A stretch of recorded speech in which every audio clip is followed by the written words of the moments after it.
네. 오늘은 이 출애굽기 강의 제3강입니다.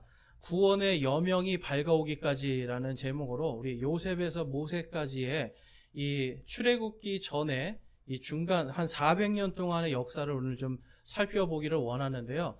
이 400년 동안의 정확히 말하면 430년이죠. 이 430년 동안의 정확한 그 중간의 역사를 우리가 조금 알면 오늘 말씀, 이 출애굽기 1장 1절에서 14절 말씀을 우리가 이해할 수 있습니다. 그래서 오늘은 이 중간기에 대한 것을 오늘 좀 살펴보겠습니다. 네. 그래서 먼저 말씀을 좀 보시면,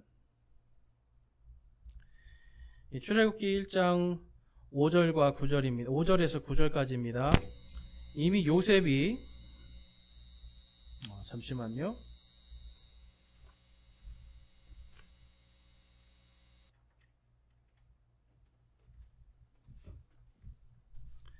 네, 노이즈가 좀 있었네요.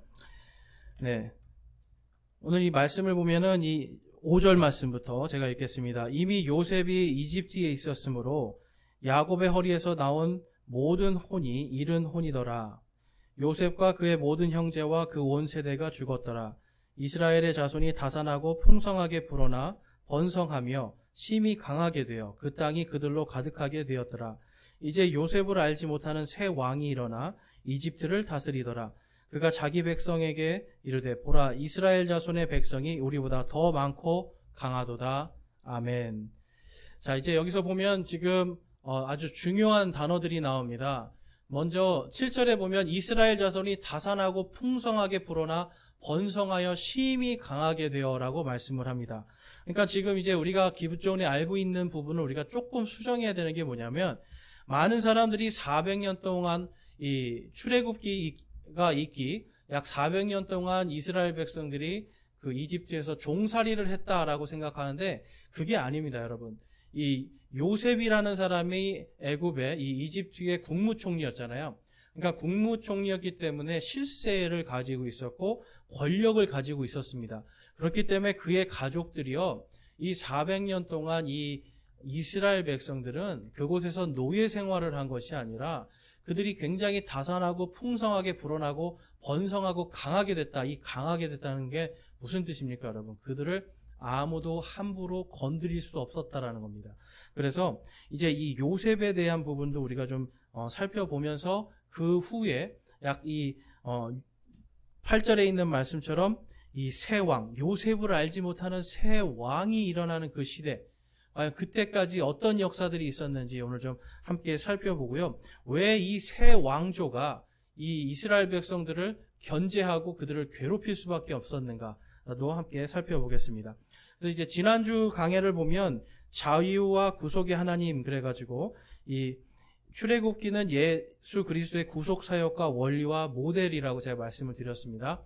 그 다음에 하나님은 아브라함의 믿음을 통해서 진리를 아는 모든 이 민족인 이스라엘 민족을 세우셨음을 보았고, 또 하나님은 진리 가운데 기뻐하시며 자유와 구속의 언약을 성취하신다라는 걸 보았습니다. 그러니까 하나님은 이 구속의, 자유와 구속의 언약을 이스라엘 자손들에게 주시고, 또한 하나님을 믿는 모든 하나님의 백성들에게도 동일하게 진리와 구속의 언약, 그리고 자유의 언약을 성취하시는 분이다라는 걸 우리가 볼 수가 있습니다. 그래서 이 아브라함에게 주신 언약, 과연 그것이 어떻게 성취가 되었는지 오늘 좀 살펴보겠는데요. 이것이 이제 출애굽기 오늘 1장 강해의 핵심입니다. 그래서 먼저 300여 년의 축복과 130여 년의 고난, 그러니까 430년이 이제 이게 정확한 숫자가 아니기 때문에, 그리고 또 이제 중간에 아직 이게 역사적으로 계속해서 공부해 나가고 있는, 아직도 연구해 나가고 있는 부분들이 있어서 제가 정확하게 300년 이렇게 끊을 수가 없어서 300여 년이라고 했고요. 130여 년이라고 말을 했습니다. 근데 어쨌든 300년 정도의 축복의 기간이 있었고 130여 년 정도의 고난의 시간이 있었다라는 겁니다. 그래서 먼저 볼 것은 300년 동안의 이 이스라엘의 축복과 번영의 시간에 대해서 한번 살펴보겠습니다. 창세기 12장 2절에서 3절에 가보면 하나님께서 아브라함에게 다음과 같이 축복을 하세요. 2절에 내가 너로부터 큰 민족을 만들고 내게 복을 주어 내 이름을 크게 하리니 내가 복이 되리라. 너를 축복하는 자들에게는 내가 복을 주고 너를 저주하는 자들에게는 내가 저주를 내리리니 내 안에서 땅의 모든 가족들이 복을 받으리라 하셨더라. 아멘. 그래서 땅의 모든 가족들이, 그러니까 이 창세기 12장에서 지금 하나님께서 아브라함을 부른 이유가 그를 통해서 큰 민족을 만들고 복을 주고 땅의 모든 민족들, 땅의 모든 가족들에게 복이 되겠다, 복이 되게 하겠다라고 지금 말씀을 해주시는 거예요. 그래서 그들을 축복하는 자들은, 이 아브라함의 자손들을 축복하는 자들은 축복을 받고 저주하는 자들은 저주를 받는다라는 것이 이제 하나님의 약속입니다. 그 다음에 창세기 15장에 가보니까 이제 아브라함이 하나님께서 하늘의 별들을 봐라, 이 별들과 같이 너의 자손이 많게 될 것이다 라고 하는 이 말씀을 듣고 그것을 믿은 거예요. 그때까지는 자손이 없었는데 그 하나님의 말씀을 듣고 그가 믿고 그것을 자신의 하나님 앞에 아멘으로 받아들였을 때 하나님이 그를 의롭다고 칭해 주시고 그 다음에 다음과 같은 약속을 해 주십니다. 자, 그분께서 아브라함에게 이르시되 너는 확실히 알라. 내 씨가 자기들의 소유가 아닌 땅에서 나그네가 되어 그들을 섬기겠고 그들이 400년 동안 내 씨를 괴롭히리라. 또 그들이 섬길 그 민족을 내가 심판하리니 그 뒤에 그들이 큰 재물을 가지고 나오리라 라고 말씀해요. 지금 보면 노예나 그러한 것이 아니라 뭐라고 그래요? 나그네라고 합니다. 나그네. 그러니까 자기의 땅이 없는데 사는 사람들을 다 나그네라고 했어요. 그러니까 다른 사람의 땅에서 사는 민족들을 나그네 민족들이라고 당시 이 성경은 표현을 합니다. 그래서 400년 동안 다른 나라에서 이방인들의 나라의 땅에서 나그네가 돼서 그들을 섬기는 삶을 산다. 요거는 근데 여러분 종의 삶이나 노예의 삶을 이야기하는 게 아닙니다. 왜냐하면 유대인들이 살던 그러니까 예수님 당시에도 나그네들이 많았는데 그 사람들이 와서 거기서 노예나 종으로 산 것이 아니라 이스라엘 백성들의 일들을 하지 못하는 일들을 하면서 섬기는 일을 한 거예요. 예를 들면 안식일날 불을 피울 수가 없을 때 이방인들이 이 나그네들이 가서 그들을 위해서 불을 켜주고 뭔가 그들이 할 수 없는 일들을 도와주고 하는 일들을 했거든요. 그래서 하나님은 나그네들을 계속해서 축복하라고 너희들이 400년 동안 나그네 되었던 그 삶을 기억하라고 하나님께서 계속 이 신약 성경에도 보면 기록되어 있는 걸 통해서 이들이 어떤 노예나 종의 삶이 아니라 나그네의 삶을 살도록 하나님이 도와주시는 겁니다. 그리고 그들에게 무슨 축복을 주시는 거예요? 다시 그들이 나올 때에 큰 재물을 가지고 나올 것이다 라고 하는 또한 재물의 축복도 하나님이 허락해 주시는 겁니다. 그러니까 재물을 가지고 나온다는 건 노예 생활이 아니라는 거죠. 노예나 어떤 종이나 이런 개념이 아니라 그들이 거기서 번성하고 번영하고 강력한 힘을 가지고 그 다음에 나오게 해줄 것이다 라고 하는 게 하나님의 뜻이었습니다.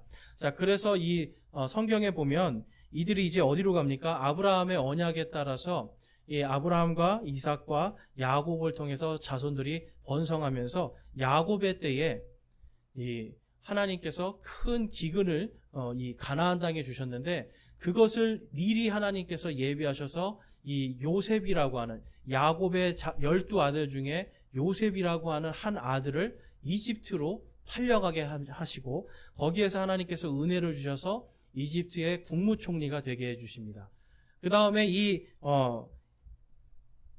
큰 기근이 있을 때 하나님께서 이 야곱과 나머지 형제들을 이집트로 보내서 이 곡식을 살 수 있게 했는데 그때 이제 누구를 만나는 겁니까? 바로 요셉을 만나고 그 요셉을 통해서 이스라엘의 지금 야곱과 그의 자손들 해서 총 70명의 사람들이 이제 고센 땅이라는 곳에 가서 목축업을 하게 됩니다. 그래서 그 지도를 보시면 이제 나일강 삼각주가 있고 거기에 빨간 글씨로 고센이라고 되어 있죠. 그리고 이제 나일강을 보면 이제 왼편으로 보면 이 피라미드 같은 게 보이시죠? 그래서 이 나일강 서쪽으로 이들이 문명을 집중시키고요. 고센 땅에는 이제 이집트 사람들은 이 농업을 하던 사람들이기 때문에 목축업을 천하게 여겼습니다. 그래서 고센 땅에는 지금 목축업을 하는 유대인들이 가서 거하게 해준 거예요. 근데 그 땅이 엄청나게 비옥한 땅이었습니다. 그래서 이 고센 땅에서 그들이 힘을 얻고 그곳에서 풍요롭고 번성을 하고 있었던 거예요. 풍요롭게 번성하고 강하게 되고 있었던 겁니다. 자, 이제 그런 사이에 이제 요셉을 아는 왕조들이 계속 요셉을 통해서 이스라엘 백성들을 잘 후대해 주니까 하나님이 이집트가 성장할 수 있게 계속해서 이집트도 축복해 주시는 것을 볼 수가 있어요. 그래서 이 나일강 하류에서 지금 이 약 300년 동안 이들이 풍성하게 하나님이 주신 그 말씀대로 그들이 나그네지만 또 이집트를 섬기고 있지만 그들이 큰 재물을 얻고 또한 강력한 힘을 기르고 있었던 겁니다. 자, 그래서 이제 이 창세기 말씀에 가보니까 창세기 46장에 가보니까 이런 말씀이 있죠. 창세기 46장 33, 34절에 가보면 이 파라오가 당신들을 불러 이르기를 너희 직업이 무엇이냐 하거든 당신들은 고하기를 주의 종들의 생업은 젊어서부터 지금까지 가축을 치는 것이온데 우리와 우리 조상들이 다 그러하니이다 하소서. 이집트 사람들에게는 모든 목자가 가증한 자이오니 당신들이 고센 땅에서 거하게 되리이다 하리라. 요셉이 파라오가 명령한 대로 자기 아버지와 형제들을 정착시키고 이집트 땅에서 그들에게 소유를 주되 그 땅의 가장 좋은 곳, 즉 람셋 땅에서 소유를 주며라고 하면서 이 이스라엘 백성들이 가장 좋은 땅, 바로 고센 땅에 정착하면서 힘을 얻었다라는 것이 이제 창세기 46장 그리고 47장에 기록된 말씀입니다. 그래서 하나님은 이 아브라함에게 주신 그 언약 그대로 지금 그의 자손들이 나그네로 살지만 큰 재물을 얻을 수 있는 모든 것 그리고 힘도 가질 수 있도록 도와주셨던 거예요. 자, 그런데 이제 무슨 일이 발생하냐면 이제 거기 있는 지도를 한번 보시면 자, 이게 이집트 파라오의 역사입니다. 그래서 약 이제 기원전 310년 정도에 3100년 정도에 이제 그때 초기 왕조가 시작됐다고 하는데 사실 이게 정확한 숫자는 아니니까요. 여러분들이 그냥 참고만 하시면 돼요.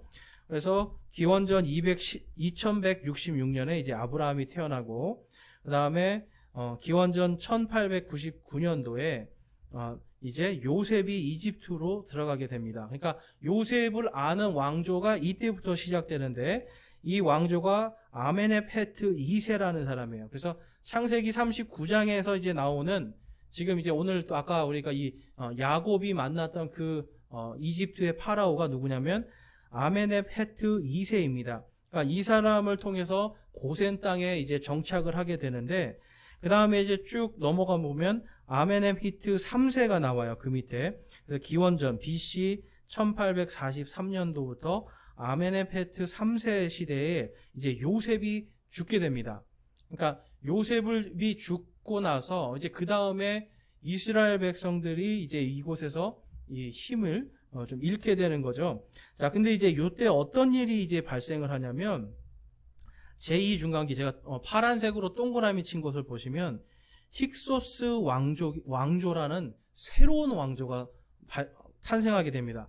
근데 이 새로운 왕조는 지금 이제 어떤 왕조냐면 이 힉소스 왕조가 다른 것이 아니라 바로 이 아브라함과 같은 셈족 계열이에요. 그러니까 같은 민족이고 그 다음에 이 미디안 족속들하고 같은 다 친척들이에요. 그러니까 이스라엘 백성들하고도 친척들이고 이제 미디안 족속들하고도 좀 이렇게 친척들입니다. 그러니까 다 이제 친척들인데 이들이 어디에 살았냐면 이들도 고센 땅에 살고 있었습니다.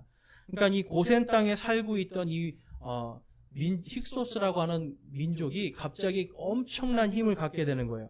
이게 기원전 1786년에 그들이 엄청난 힘을 갖고 이제 일어나는데 힉소스라는 말이 이제 그리스어로 이방의 왕들이라는 뜻입니다. 그러니까 이들이 이집트를 침략하면서 이집트 왕조를 몰락시켜 버려요.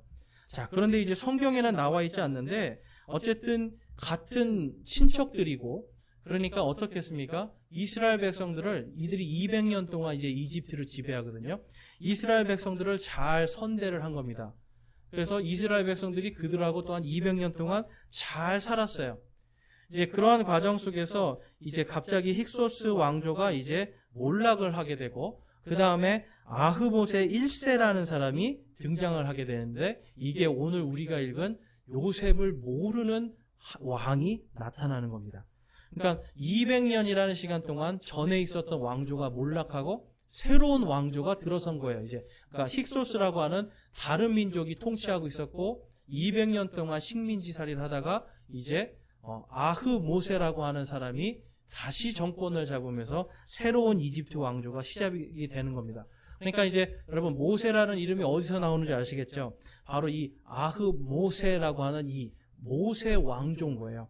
그래서 그의 이제 그때부터 이제 어떤 일이 이제 발생하는 겁니까? 바로 힉소스 왕조에 대한 이 두려움이 이스라엘 백성을 통해서 계속해서 이들에게는 걸림돌이에요. 그러니까 힉소스 민족에 대해서 어떤 학자들은 이들이 이스라엘 백성이다라고 주장하는 사람들도 있는데 이건 아직 연구하고 있으니까 우리가 참고는 할 수 있겠지만 어쨌든 같은 지역에 고센 지역에 있었고 같은 셈족이고 그러니까 이제 그러한 사람들이 강성한 힘을 잡고 자기들 지금 머리 위에 있으니까 고센이라고 하는 그 지역에서 딱 자리 잡고 있으니까 새로운 왕조에게는 엄청난 이 불안감으로 다가오는 겁니다.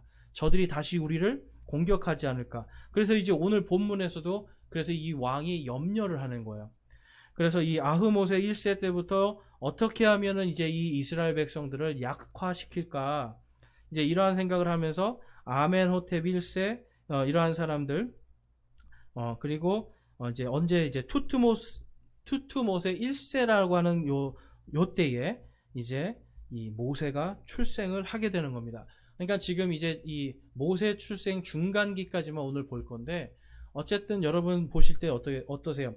지금 보니까 지금 이 새로운 왕조에게 가장 두려움이 되는 것이 무엇이었냐면 바로 이스라엘 백성들이 강성해지고 있다라는 거예요. 그러니까 그들은 옛날에 그 힉소스한테 지배당했던 그걸 생각하니까 이스라엘 백성들이 당연히 두렵기 시작한 겁니다. 그래서 그때부터 이제 무슨 일이 시작되는 겁니까?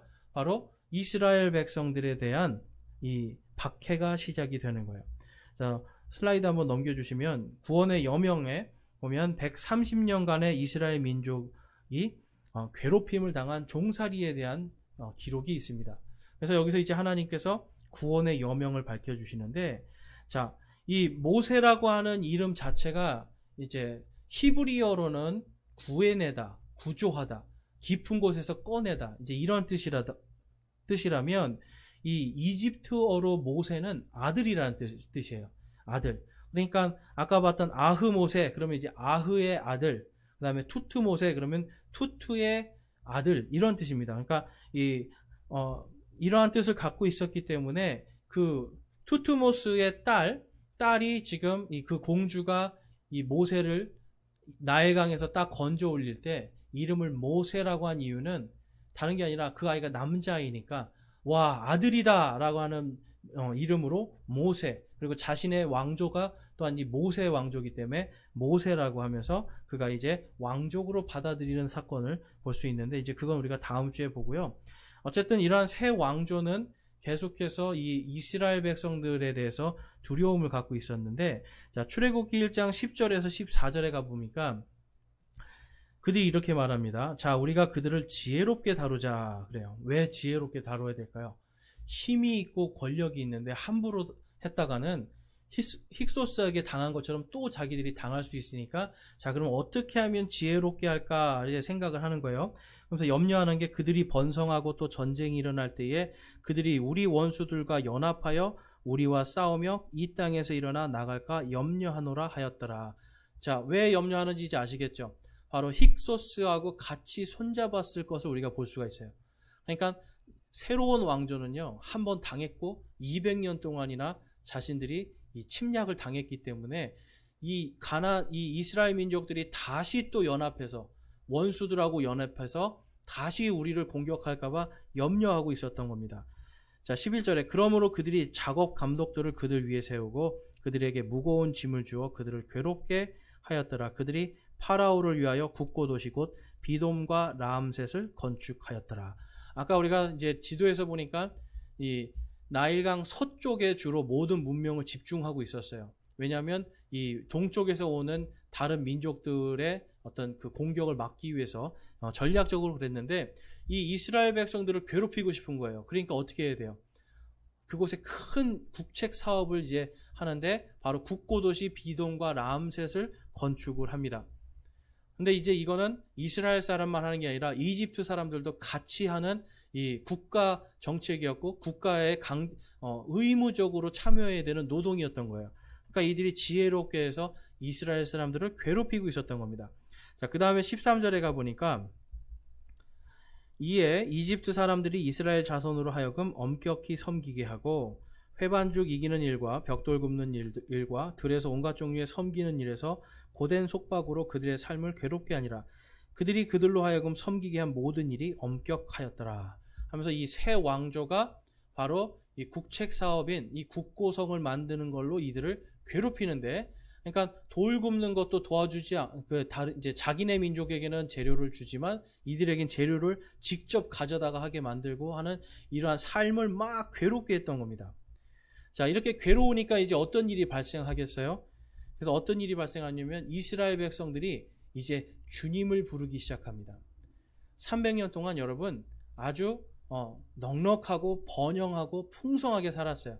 그때는 그들이 하나님을 잘 부르지 않았습니다. 그렇지만 하나님을 배우지만 하나님을 진심으로 부르지 않았던 거예요. 그런데 이제 그들이 이러한 힘든 고난을 통해서 이제 뭐예요? 이거는 의무이기 때문에 해야 되는데 너무 힘드니까 하나님을 부르고 그들이 믿음의 공동체로, 믿음의 민족으로 이제 거듭나는 시간을 130년 동안 갖게 되는 겁니다. 그랬기 때문에 모세가 나왔을 때, 등장했을 때 이들이 모세의 말을 그래도 받아들이는 거예요. 그러니까 이들이 지금 굉장히 부유한 그러한 삶 속에서 갑자기 괴롭힘을 당하기 때문에 그들이 하나님을 찾게 되었다. 그러한 것을 이제 볼 수 있는데, 출애굽기 2장에 가보면 2장 23절에서 25절에 가보면 시간이 흐른 뒤에 그 이집트 왕은 죽었고 이스라엘 자손은 속박으로 인하여 탄식하며 부르짖으니 속박으로 인하여 부르짖는 그들의 소리가 올라와 하나님께 이르느니라. 하나님께서 그들이 신음하는 것을 듣고 하나님께 아브라함과 이삭과 야곱과 맺은 자신의 언약을 기억하사 하나님께서 이스라엘 자손을 바라보시고 하나님께서 그들에게 관심을 가지시니라. 아멘. 자, 지금 이 말씀 이해가 되시죠? 그러니까 이스라엘 백성들이 계속 괴로움을 당하니까 그들이 신음 속에서 하나님께 부르짖는 거예요. 그러니까 하나님께 부르짖고 지금 아브라함과 이삭과 야곱에게 맺은 그 언약을 하나님 성취시켜 주십시오. 우리를 탈출시켜 주십시오. 우리를 구원하여 주십시오라고 그들이 믿음으로 하나님께 간청을 하니까 이제 하나님이 그것을 들으시고 이제 기억하시고 이제 때가 되었구나 하시는 거예요. 그러니까 여러분, 이 성경에서는요, 누구든지 주의 이름을 부르는 자들은 다 구원을 받게 돼 있는 겁니다. 그래서 요엘서 2장 32절에서도 주의 이름을 부르는 자는 구출을 받으리니 라고 말씀을 하는 거예요. 그러니까 우리가 어떤 고난의 때가 왔을 때 그때 누구를 먼저 불러야 돼요? 바로 주님을 부르는 겁니다. 그럴 때 그분께 구원을 요청하는 겁니다. 그럴 때 하나님께서 우리의 기도를 들어주시는 건데, 이것은 요엘서도 마찬가지고 로마서도 마찬가지고 유대인이든 그리스인이든 바로 우리 한국인이든 모두가 동일하게 주의 이름을 부르는 자는 구원을 받으리라 라고 하는 하나님의 구원의 약속의 성취가 이루어집니다. 자, 그래서 이 하나님께서는요, 이 지금 중간기 동안 300년 그리고 130년 이 기간 동안에 철저하게 하나님이 살아계시고 하나님이 언약을 반드시 지키시는 분이라는 거, 말씀에 기록된 1.1획도 결코 변하지 않는다라는 것을 하나님이 오늘 말씀을 통해서 보여주시는 거예요. 그래서 하나님의 이 언약의 성취는요, 반드시 하나님의 때에 이루어지게 됩니다.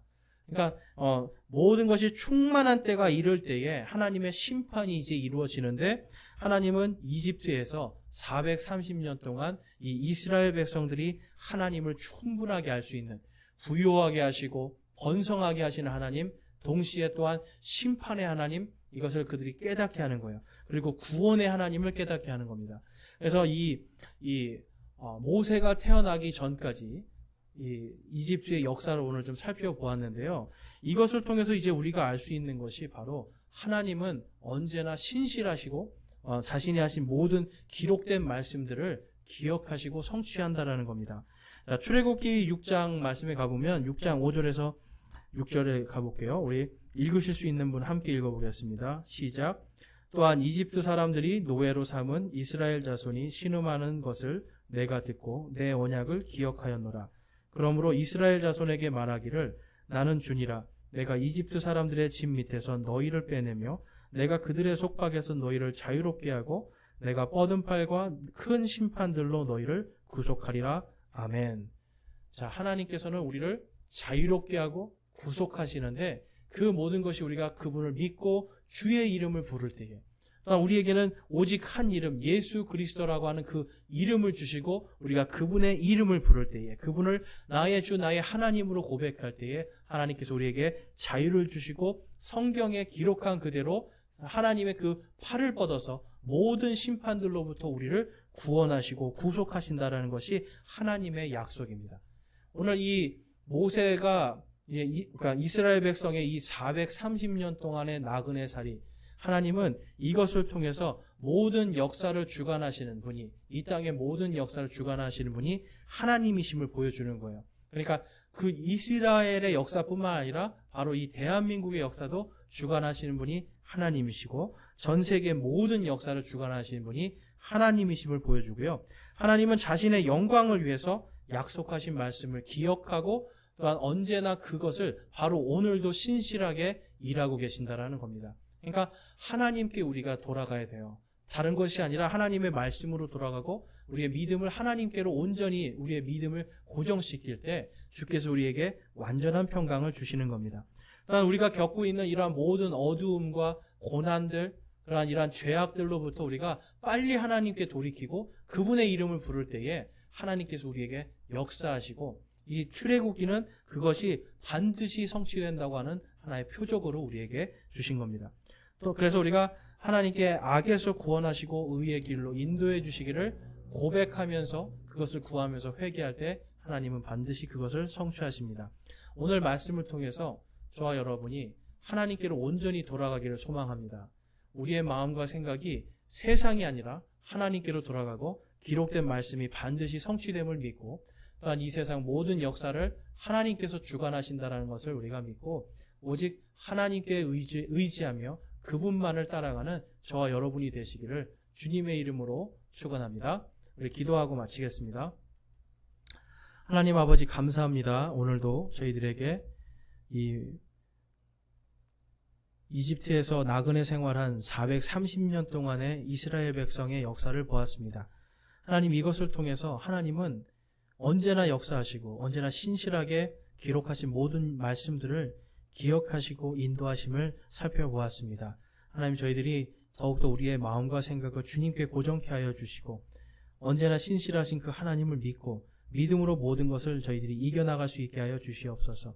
우리의 인생의 어려움과 고난이 올 때 저희들이 다른 사람을 탓하는 것이 아니라 주께로 돌이키고 주의 말씀으로 돌이켜서 하나님의 믿음의 백성으로 또한 하나님의 믿음의 자녀들로 굳건하게 서서 모든 것들을 믿음으로 승리하는 저와 우리 모든 성도님들 되게 하여 주시옵소서.